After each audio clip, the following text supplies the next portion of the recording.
Vamos desfazer o L. O L vai ser desfeito, né? Faz o... Não era... Eu não quero... Desfaz. Se você fez, desfaça agora, tá? Se você fez, não pode mais fazer. Desfaz o L. Em tom menor, porque é triste. Vamos desfazer o L, chat? Vamos lá. No Inteligência Limitada eu falei de social-democracia, vocês sabem muito bem disso, né? E a gente critica muito a social-democracia porque a gente entende que no final das contas a conciliação de classes, em certos aspectos, tá? Em certos aspectos, trabalha de maneira muito mais eficiente do que um governo de extrema-direita. Isso é uma coisa que eu não falei lá, isso eu deixei de falar. Pensem que muito do que o governo Lula tá fazendo era a agenda do governo Bolsonaro, eu falei do caso da gas release, né? Nós temos um vídeo aqui sobre isso. Só que o governo Lula não gera a revolta social que o governo Bolsonaro gerava. Então, vocês entendem? É uma maneira de maneira mais lenta, né, mais gradual, empurrar a agenda neoliberal através da conciliação, contendo a organização e a revolta das massas. Então, de um lado, o governo Lula, desde a primeira eleição, conteve, por exemplo, a potência da CUT, ao mesmo tempo que paulatinamente não enfrentou as políticas neoliberais. Então, num certo ponto de vista, existe essa funcionalidade na social-democracia para a agenda da burguesia. É mais lento? É. Tem certos entraves e disputas? Tem. Só que não tem o, entre aspas, problema social. Não tem o problema da reorganização da classe trabalhadora militante. E como o governo Lula 3 tem sido um exemplo muito visível disso, eu queria mostrar uma coisa pra vocês. Olha isso aqui. Ignorem o fato de que é na Veja, tá? Ignorem a verborragia antipetista da Veja, que não adianta pra nada. Lula avalia apoiar criação de plano de saúde popular de até R$100. Abre aspas. No esforço de melhorar a popularidade, eu vou contestar um pouquinho isso, Lula avalia apoiar a criação de um plano de saúde popular de até R$100 para cobrir consultas e exames. O serviço tem potencial para atender 50 milhões de novos clientes. Essa ideia é de incluir a criação do plano numa carona de um pacote que envolve o projeto do Alexandre Padilha, que é o ministro da Saúde. E qual que é esse plano? Transferir o atendimento do SUS para hospitais privados, tá? Vamos lá. Vamos começar do começo aqui. Nízia Trindade deixa o Ministério da Saúde, pasta será chefiada por Alexandre Padilha. A gente já falou da Nízia aqui, mas vamos falar um pouco de como ela saiu. A Nízia sofreu bastante com os ataques da oposição ao Lula. A gente não tá aqui pra dizer que a Nízia é um grande bastião da defesa da saúde pública e universal, do SUS 100% gratuito e acessível pra todo mundo, do fim da saúde como mercadoria. Não é isso. O que acontece é que a Nízia pegou um ministério que tava destruído pela gestão do Bolsonaro. O Ministério da Saúde, gente. O que foi o Ministério da Saúde durante o governo Bolsonaro? O que foi o Pazuello? É disso que a gente tá falando. Ela precisou reconstruir coisas básicas. Para vocês terem uma ideia, entre 2018 e 2022, o SUS perdeu 70 bilhões de reais por conta do teto. O setor só teve aumento por conta das despesas da pandemia. Só que já no segundo ano, isso já voltou ao normal. Normal, né? Normal por Bolsonaro. Outra coisa que o governo teve que enfrentar depois de assumir foi o apagão de dados. Vocês lembram disso? Um dos grandes problemas era que o Bolsonaro desmontou os órgãos de fiscalização. Então não é só que não tinha dinheiro, não tinha informação. O nome da Nízia foi escolhido pelo Lula justamente porque ela era presidente da Fiocruz durante a pandemia. E durante a pandemia, pelo menos isso, a Fiocruz conseguiu se destacar como a referência que ela é para esse tipo de coisa. Inclusive foi na gestão dela que aconteceu uma coisa que a gente, inclusive, elogiou aqui no canal, que foi a volta dos mais médicos. Aqui, resgate bem-vindo, e foi bem-vindo mesmo, tá? Foi de verdade. Outra coisa que ela fez, retomou o protagonismo na campanha de vacinação. O Brasil era referência em vacinação. Outra coisa, o programa Farmácia Popular passou a oferecer medicamento gratuito em todas as listas. Deixa eu mostrar aqui pra vocês. Ministério da Saúde anuncia 100% de gratuidade no Farmácia Popular e abre credenciamento a todos os municípios do país. Outra coisa que ela retomou, e novamente, gente, isso aqui é reconstrução, tá? Ela retomou os atendimentos domiciliares. Atendimento de casa em casa, saúde da família é tema da nova campanha do Ministério da Saúde. Junto com isso, reforçou atendimento à população indígena, quilombola e ribeirinha. Vou repetir, tudo isso é reconstrução. E o governo também conseguiu reverter o número recorde de dengue do ano passado. Tanto que vocês não ouvem mais a direita falar da dengue, né? Caíram 60% os casos. A direita tava falando Lula genocida, dengue recorde, não sei o quê. A ação do Ministério da Saúde foi bem sucedida nesse caso. Tudo isso eu tô falando pra não injustiçar ela. Eu não quero injustiçar. A Nízia tava trabalhando pra reconstruir o Ministério da Saúde. Só que o que eu quero demonstrar aqui é, vamos chamar de mínimo o que a Nízia fez. Vamos chamar de mínimo. O mínimo fez com que ela fosse demitida. O mínimo fez com que ela fosse demitida.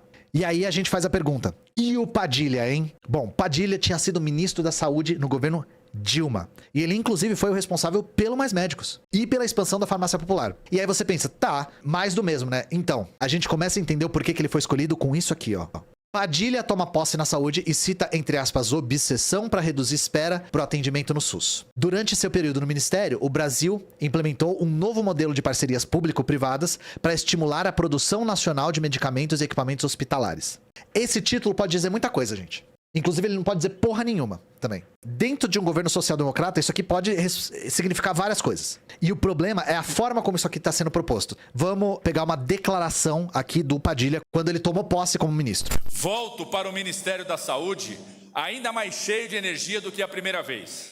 Chego ao Ministério da Saúde com uma obsessão: reduzir o tempo de espera para quem precisa de atendimento especializado no nosso país. Volto com mais energia e com uma obsessão: reduzir o tempo de espera para quem precisa de atendimento especializado no nosso país, disse Padilha em cerimônia realizada no Palácio do Planalto. Como ele vai fazer isso, chat? Ele vai defender o aumento do investimento público, chat? Ele vai universalizar o SUS, chat? Ele vai terminar com a saúde como mercadoria, chat? Não. Abre aspas. A solução é envolver o setor privado, universidades, estados e municípios nos debates sobre a redução da espera por consultas e procedimentos de média e alta complexidade. Vamos ouvir e buscar apoio do setor privado, dos seus serviços especializados e dos centros diagnósticos com capacidade ociosa. Produziremos uma resposta que envolverá toda a estrutura de saúde do nosso país. Teremos a coragem e a ousadia necessárias para superar esse modelo da tabela SUS, enterrá-la de uma vez por todas e criar um novo modelo que garanta acesso à nossa população. Começaremos essa superação pelos procedimentos e tratamentos que mais geram tempo de espera. Queremos um novo modelo de remuneração, que sinalize aos estados, aos municípios, às santas casas, aos serviços privados, que pagaremos mais e melhor para o atendimento especializado que aconteça no tempo correto. Uma tabela que poupe o tempo e reduza o tempo de espera hoje que acontece na área da saúde. O discurso de posse sinaliza que Padilha deseja reforçar a aposta no programa Mais Acesso a Especialistas. O programa promete encurtar o tempo para a realização de consultas e exames especializados nas áreas de oncologia, cardiologia, oftalmologia, otorrinolaringologia e ortopedia. Gente, vocês sabem que os programas do Lula são muito lembrados e bem lembrados, né? É o Mais Médicos, é o Minha Casa Minha Vida, é o Fome Zero, é o ProUni, é o FIES, o FIES começou no governo Fernando Henrique, mas enfim, é o Luz para Todos. Vocês sabem que esses programas com esses nomes, que principalmente os que faziam parte do Brasil, um país para todos, lá são muito bem lembrados pela população. O que o Lula tá fazendo é dar uma cobrada no ministério para fazer um programa que tenha essa visibilidade. Por isso que a Veja fala lá em tentativa de se popularizar, que, novamente, não dá para desvincular esse tipo de afirmação da Veja com a verborragia antipetista de sempre, tá? Mas a gente tem evidências disso. Cobrada por Lula, Nízia libera 590 milhões e viaja para promover o mais acesso a especialistas. Isso aqui já estava sendo cobrado, abre aspas. Isso aqui é de janeiro de 2025. O plano para elevar a popularidade do programa ganhou urgência dentro da pasta no momento em que o governo Lula discute uma reforma ministerial. Nízia teria sido cobrada pelo próprio presidente pela falta de uma marca forte para sua gestão. Então vocês estão entendendo por que ela foi demitida? Essa é a marca forte da gestão, que é esse programa para diminuir a fila do SUS com a iniciativa privada, sanguessuga. Voltando para a primeira notícia. Esse programa já era defendido pelo Ricardo Barros. Se você não sabe quem é o Ricardo Barros, era o ministro do governo Temer. E não é qualquer ministro do governo Temer. Ministro defende plano de saúde popular para aliviar gastos com o SUS. A ideia na época era justamente criar seguros de saúde para oferecer para consultas de exames sem urgência ou complexidade. Abre aspas. O chamado Sandbox regulatório, já odiei o nome dado à experiência piloto para lançar esse tipo de seguro-saúde no mercado, entrou em cena em fevereiro, quando foi colocado em consulta pública pela Agência Nacional de Saúde Suplementar. Isso aqui não tem nada a ver com saúde pública, isso aqui é precarização da saúde pública. Isso aqui tira recurso que podia estar indo para o SUS, isso aqui é passado para a empresa privada, consequentemente sobrecarrega mais ainda o sistema público, fragmenta o programa de promoção e prevenção, fragiliza as linhas de cuidado, agrava o problema de subfinanciamento. Enfim, gente, isso aqui é um desastre completo. Os defensores do programa, inclusive petistas emocionados, estão falando no potencial em atender cerca de 50 milhões de novos clientes, tá? que vai fazer circular 12 bilhões de reais. É 12 bilhões de reais no bolso de operador de plano de saúde. Não tem proposta de cuidado integral ou prevenção. Isso ameaça a própria existência do SUS, gente. E no final das contas, esse sucateamento vai desembocar no quê? Na legitimação da privatização. Mais dinheiro no bolso privado, menos dinheiro no SUS. Menos dinheiro no SUS, menos qualidade no SUS. Menos qualidade no SUS, mais a opinião pública fica contra o SUS. Mais a opinião pública fica a favor da privatização do SUS. Voltamos para a minha análise lá no Inteligência Limitada. Vocês acham que todos esses operadores de planos de saúde, a partir dessa política, vão ter fidelidade ideológica ao Lula? Vão ter fidelidade ideológica ao PT?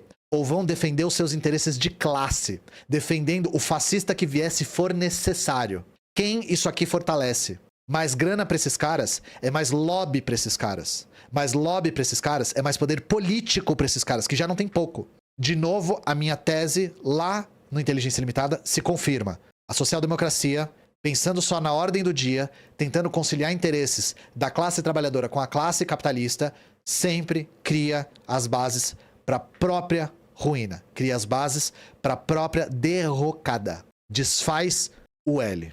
Desfaz o L. Em tom menor porque é triste. Sim, é proibido ser feliz. E clientes, né? Que fique claro que tá aqui clientes e não pacientes. Bom, chat, chegamos ao fim da live. Em breve, espero poder mostrar avanços na construção e utilização do estúdio para vocês. Beijo no coração de vocês